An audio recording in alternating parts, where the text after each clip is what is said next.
Okay, paper 2 called vocabulary. Today we're going to be looking at urban issues and challenges. So, grab a worksheet from your geography teacher or get it off Teams. Have a go at defining what these words mean first, then have a watch the video, use a green pen to correct your answers or improve them. So let's start off talking about urban issues. What is urbanisation? So it's a process, and it's a process where there's an increasing proportion of people living in towns or cities.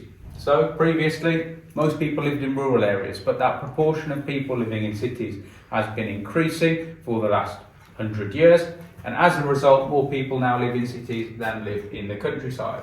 Urbanisation is happening at different rates all around the world. So for example, in more developed countries or HICs, urbanisation is happening more slowly because most people already live in cities, as those countries are at a higher level of development. But in LICs and NEEs, which are still industrialising and urbanising, that rate of urbanisation is still quite fast. Urban change, so those are changes in an urban environment. So our example that we look at is Rio. They could be to do with the growth or decline of the population and the resulting opportunities and challenges.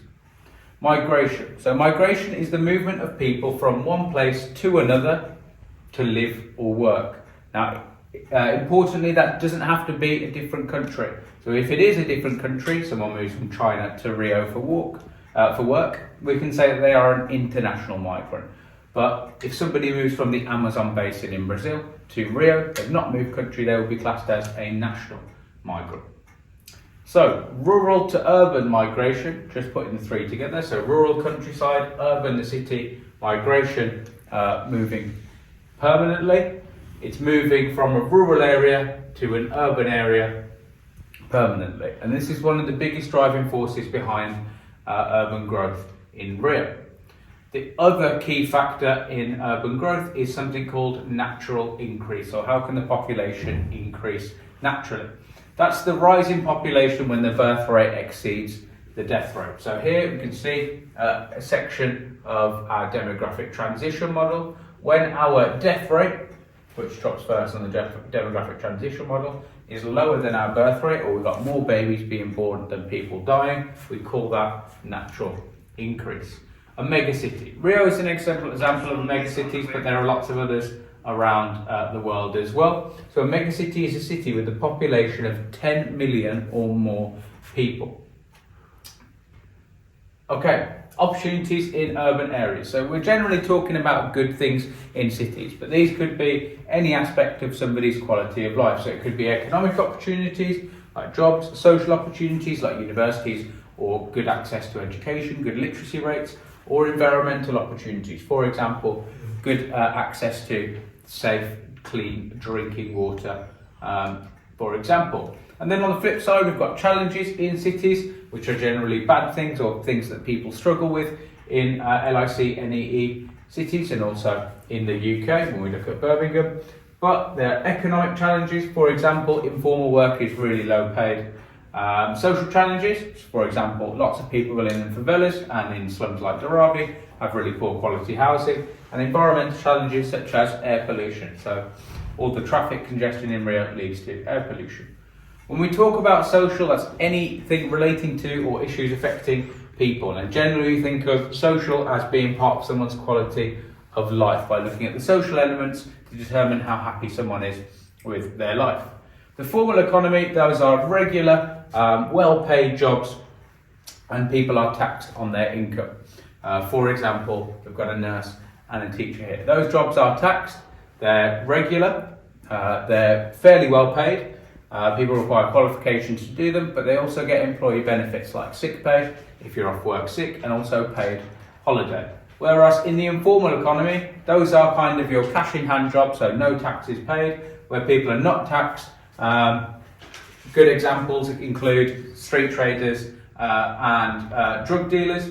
That means that they're not paying tax, and they also don't get those employee benefits. So if you're a drug dealer in Rio's favelas, you're not going to get paid holiday, you're not going to get sick pay. Okay, services. So services, also known as the tertiary sector of the economy, those are the actions of doing work for someone else.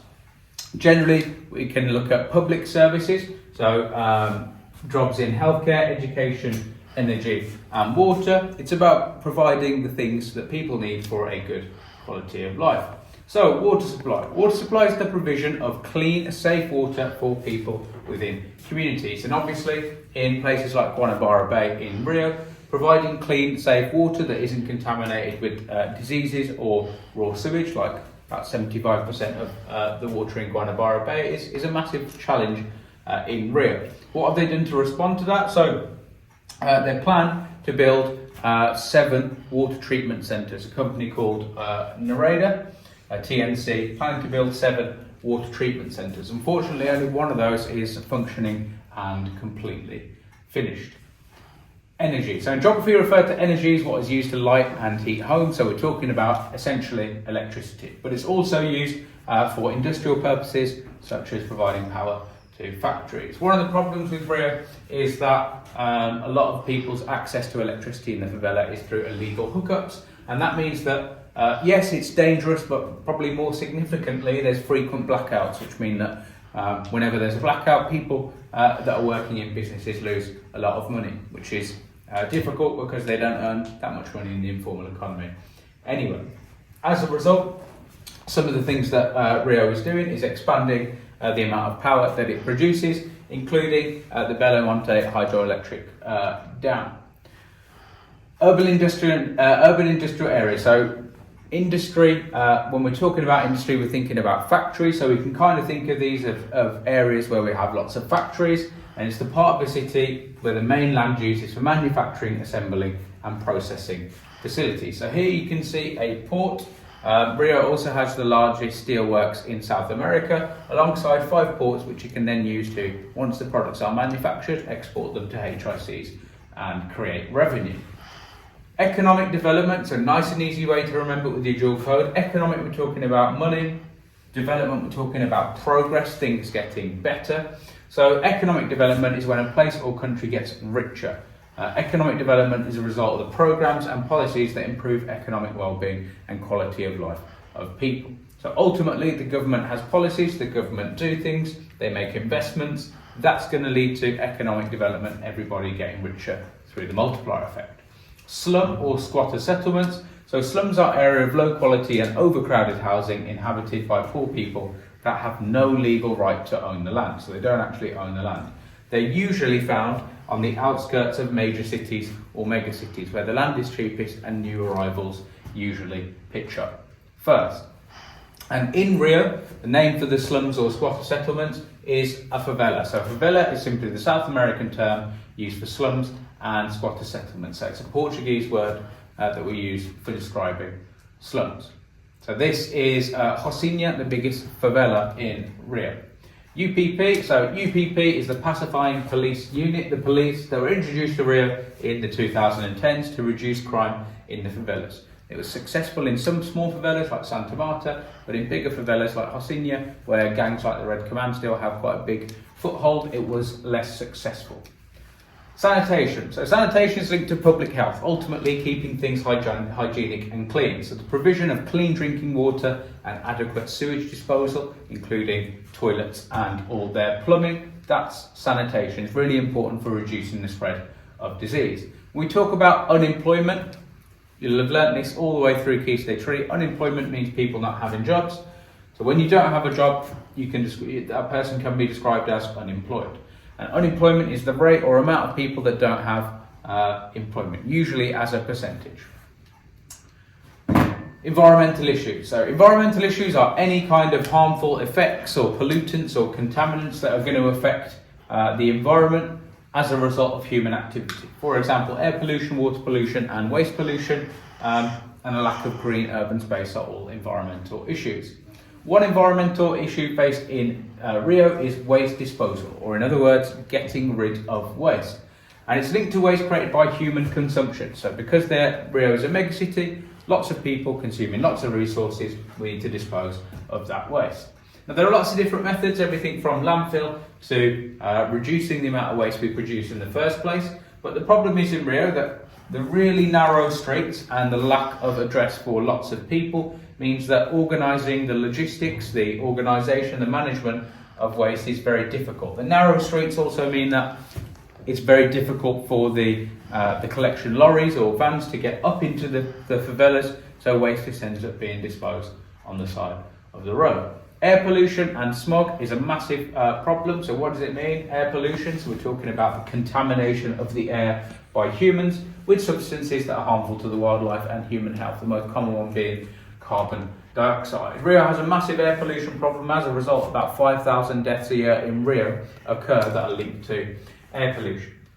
Water pollution, we mentioned this already, but again, we're talking about contamination because it's pollution, this time of water, by humans with substances that are harmful to wildlife and human health. So Rio's steelworks, a lot of industrial chemicals get released into Guanabara Bay, and you can see the impact it's had on the wildlife here. They're dead.